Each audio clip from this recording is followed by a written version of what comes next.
من تعلم القرآن وعلمه. اساتذہ کرام،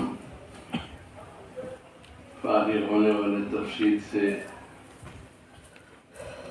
تلک عشرۃ کاملہ اور عزیز طلباء، مولانا خبیب صاحب نے، مولانا احمد سعید صاحب نے بہت قیمتی باتیں بتائی.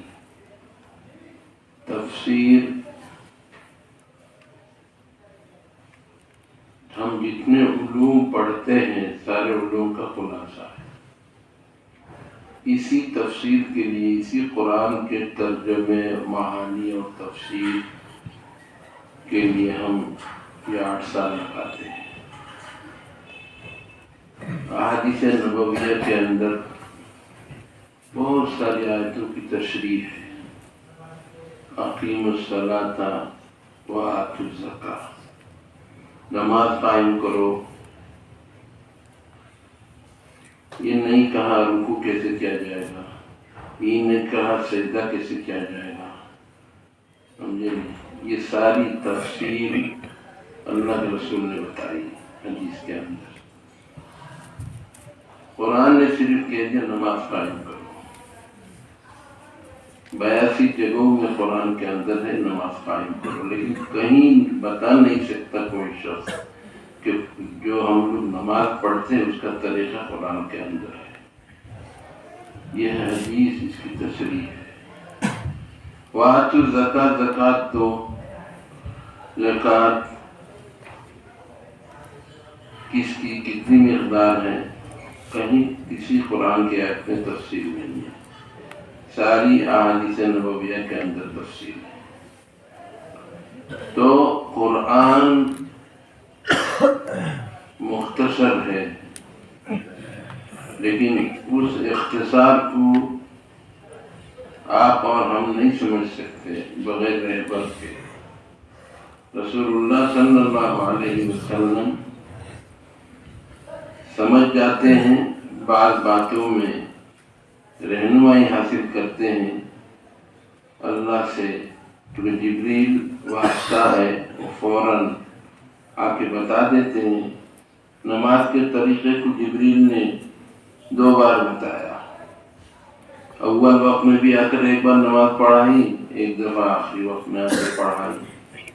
مطلب اللہ نے کہا اقیموا الصلاۃ، لیکن اس اقامت صلاۃ کی تشریح اور تفصیل جبریل نے آ کر بتائی. حضور صلی اللہ علیہ وسلم کو حضور نے آپ کو اور ہم کو بتایا.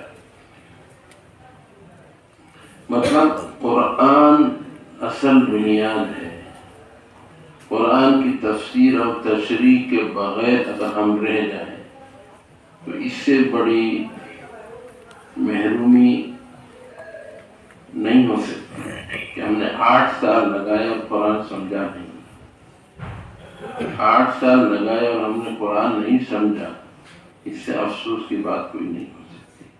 اس لیے یہ ہم نے یہ ایک جماعت ہماری خواہش شروع سے ہی تھی، لیکن ہم اپنے بساط کے حساب سے چلتے ہیں. اور اس سال کے آغاز میں نے کہا کسی بھی کام کو یہاں توکلاً علی اللہ شروع کرتے تو اللہ آسان کر دیتا ہے. تو ہمارے پاس پڑھانے والے اساتذہ ہیں، پڑھانے والوں کی کوئی کمی نہیں ہے. بہت باصلاحیت اساتذہ ہمارے پاس ہیں، ہر فن مولا اساتذہ موجود ہیں. آپ لوگ توجہ سے سنیں، پڑھیں اور ہم جگہ کا انتظام کر لیں تو پھر مشکل آسان ہو جاتا ہے. حضرت شیخ الہند رحمۃ اللہ علیہ کا یہ خواب ہے کہ تفسیر پڑھے طلبا، اپنی زندگی کو قرآن کے مطابق بنائیں. اس خواب اور اس خواہش کی تکمیل حضرت شیخ الاسلام سیدنا حسین احمد مدنی رحمۃ اللہ علیہ نے کامل طریقے سے اس کو عملی جامہ پہنایا حضرت کی پوری زندگی یہاں اتنے سال کی رہی، طلبا سے، دورہ حدیث کے طلبا سے کہتے تھے تفسیر پڑھو۔ تفسیر پڑھنے کے 3 مقاصد ہوتے تھے۔ ایک تو قرآن شریف ہم لوگ پڑھتے ہیں، ترجمہ پڑھتے ہیں، بہت تیزی سے پڑھ لیتے ہیں، جلالین میں تفسیری مطالب حاصل نہیں ہوتے، اور اطمینان کے ساتھ قرآن کو سمجھنے کے لیے، قرآن کی پوری تفسیر کو جاننے کے لیے مستقل ایک جماعت ہونی چاہیے۔ جب اس قرآن کی باریکیوں کو سمجھنے کے لیے، قرآن میں اعراب اور اس کی تفسیر کے اعراب وغیرہ لگانے کے لیے، ان کی حکمتوں کو سمجھنے کے لیے آپ 8 سال لگاتے ہیں، کیا اس قرآن کو اول تا آخر مکمل طریقے سے سمجھنے کے لیے 1 سال نہیں لگا سکتے؟ لگانا چاہیے۔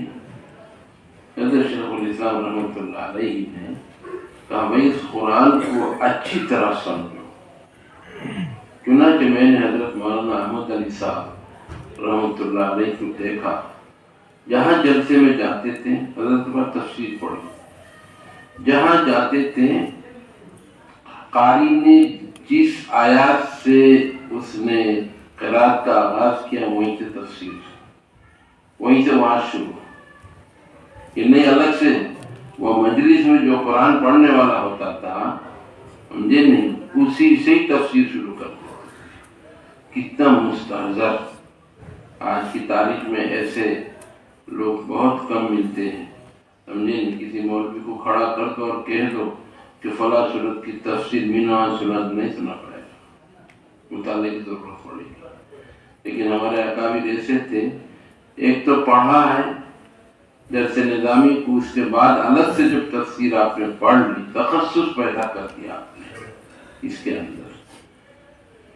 تیسری بات ہوتی تھی حضرت کے یہاں کہ حضرت ذاکرین اور شاغلین بنا کر بھیجتے تھے، کہتے تھے ایک طرف تفسیر پڑھو اور ایک طرف اللہ اللہ کرو، دونوں طرف سے، ظاہری علوم کے اعتبار سے اور علوم معرفت کو لے کر یہاں سے نکلے تو ایک ساتھ، یعنی دوداری تلوار کی طرح آپ کام کریں، ہر میدان میں آپ کام کریں، علم سے اچھی طرح لیس ہو کے جائیں گے، اس کے بعد آپ کے پاس معرفت بھی آ جائے، اور معرفت حاصل کر کے آپ کے سمجھے ہر میدان کو کے شہ سوار بن کے یہاں سے جائیں گے۔ یہ ہمارے اکابر نے ان بنیادوں کو سامنے رکھتے ہوئے تفسیر کی جماعت قائم کی۔ لیکن خیر ہم نے تفسیر کی جماعت قائم کی، پہلا سال ہے، تجربہ ہے، آہستہ آہستہ اس میں ترقی کریں گے۔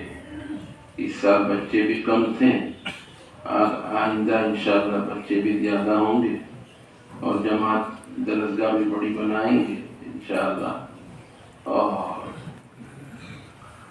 آپ لوگ محنت کریں گے۔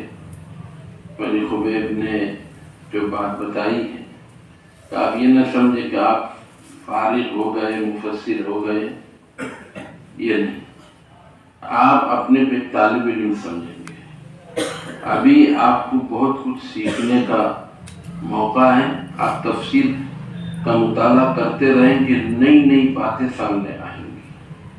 بعض آیتوں کے مفہوم سمجھنے میں تفاسیر کو سامنے رکھ کر مفہوم نہیں سمجھ رہے آپ، لیکن اچانک دیکھیں گے اللہ تعالیٰ آپ کے دل میں القاء کر دے گا یہی مفہوم، یہی آپ ہی طے کر لو گے مفہوم۔ 2-3 تفسیروں کو ملانے کے بعد اللہ تعالیٰ آپ کے دل میں القاء کر دے گا۔ تو مطالعہ آپ کا جاری رہے، مطالعہ جاری رہے، یہ نہیں کہ آپ کسی اور کام میں لگ گئے مطالعہ چھوڑ دیا، ایسا نہیں۔ جو لوگ پڑھانے میں لگ جائے تو بہت نور علی نور، جن لوگوں کو ایسے مواقع نہ ملے تو وہ لوگ ہفتہ واری پروگرام رکھیں، تفسیر کا پروگرام اپنے اپنے علاقے میں جائے، جا کر کہیں بھائی دیوبند سے پڑھ کے آیا ہوں، آپ لوگوں کو کچھ سنانا چاہتا ہوں۔ کون سا دن آپ دیں گے؟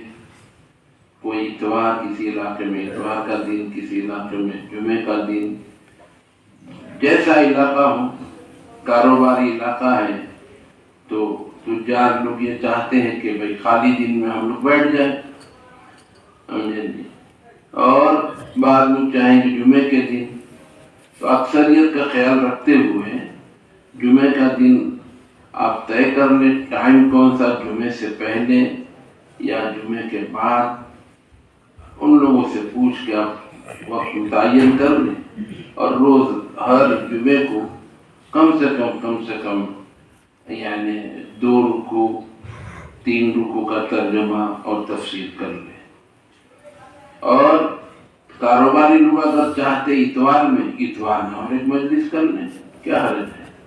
آپ کے پاس ہفتے میں 2 سبق آپ کے پاس بہت ہیں، تو آپ یہ پڑھاتے رہیں گے، تفسیر کرتے رہیں گے، آپ کا علم تازہ رہے گا۔ اور قرآن سب سے بڑی کتاب ہے، اس کتاب کی تفسیر اور مطالعہ آپ کا پر باقی رہے گا، جاری رہے گا، اسی کی برکت سے سارے علوم مستحضر رہیں گے، سارے علوم مستحضر رہیں گے۔ اساتذہ کو لے کر بیٹھنا، اپنے علاقے کے جو بڑا ہوتا ہے اس کا احترام، چاہے آپ کے علم کے سے کم علم ہے اس کا، لیکن اس کو بڑا سمجھو۔ من لم یرحم صغیرنا ولم یوقر کبیرنا، علاقے میں کام کرنے کا ایک طریقہ ہے، جو بڑا ہے اس کو بڑا مان کے چلو، اس کو وہ کام کا موقع دے گا آپ کو، نہیں تو ٹانگ بڑھا دے گا۔ حکمت سے ادعو الی سبیل ربک بالحکمت والموعظۃ الحسنہ، حکمت کو ہاتھ سے جانا ہے۔ 1 من علم کے لیے 10 من عقل چاہیے، کہتے ہیں نا، عقل کو استعمال کرے تو حکمت سے کام لے، لڑائی جھگڑا فساد میں اپنا جائے۔ کسی محلے میں 2 گروپ ہے، کسی گروپ کی طرف مائل نہ ہو، دونوں کو اپنی طرف مائل کرے، دونوں کو اپنی طرف مائل کرے، یہ آپ کی کامیابی ہے۔ لیکن ایک گروپ کے ہو کے رہ جائیں گے تو پھر سب بگڑ جائیں گے آہستہ آہستہ۔ دیکھا نہیں، حضور صلی اللہ علیہ وسلم نے ایک دن کہہ دیا تھا، وہ لوگ تیر اندازی تیر سیکھ رہے تھے، تو حضور نے فرمایا، مجھے نہیں، ارمو، تم تیر چلاؤ، تمہارے آبا و اجداد یہ سب بڑے بڑے تیر انداز تھے، یہ ولد اسماعیل میں سے تھے، اولاد اسماعیل میں سے۔ تو پھر حضور صلی اللہ علیہ وسلم اولاد اسماعیل کی طرف بیٹھ گئے، تو دوسرا گروپ بیٹھ گیا کہ کیا ہوئے، کھیلتے کیوں نہیں، آپ تو ادھر بیٹھ گئے، آپ تو ادھر بیٹھ گئے۔ پھر حضور نے کہا میں دونوں طرف ہوں، پھر سب کھڑے ہو گئے، پھر کھیلنا شروع کر دیا۔ مطلب آپ درمیان میں رہے۔ فرقہ بندی گاؤں میں دیہاتوں میں بہت ہے، مدرسوں میں بھی ہے، آپ کسی فرقے کے ساتھ نہ دیں، آپ اپنا کام جو ہے اس کو ترتیب سے، اصول سے، صوم و صلاۃ کی پابندی، جماعت کی پابندی۔ اب گئے جماعت، گاؤں کے لوگ انتظار میں، دیوبند سے حضرت آئے، نماز پڑھیں گے ان کے پیچھے، حضرت تو سو رہے ہیں، تو کیا اثر پڑے گا؟ بالکل جماعت کی پابندی، سنت کی پابندی، یہ بیکار لوگوں کے ساتھ اٹھنا بیٹھنا نہیں ہے، ان کو صرف سمجھانے کے حد تک ہے، اس سے آگے نہیں۔ اس لیے آپ اللہ والے بنیں، اللہ والے بن کر لوگوں کو اللہ کی طرف بلائے، نماز کی طرف بلائے، تلاوت کی طرف بلائے، قرآن کی تلاوت کے فوائد کو بتائیں، یہ سب آپ کا کام ہے۔ آپ کا کام گروپ بندی نہیں ہے۔ آج کل ہمارے بچے جا کر اسی میں ویران ہو جاتے ہیں، گروپ بندی میں۔ پورا دنیا ایسا ہی ہے، پوری دنیا کے اندر یہی بات ہے، گروپ بندی۔ آپ گروپ میں نہ جائیں، آپ جس طرح اللہ کے رسول صلی اللہ علیہ وسلم دین کو لے کر آئے، اسی دین کو دونوں گروپ کو پہنچائے، دونوں گروپ آپ کے ہوں، اس طرح کی کوشش کریں آپ حضرات۔ تفسیر میں شاید 10 طلبہ ہیں اور دستار بندی ہے، اذان کا وقت بھی ہو گیا۔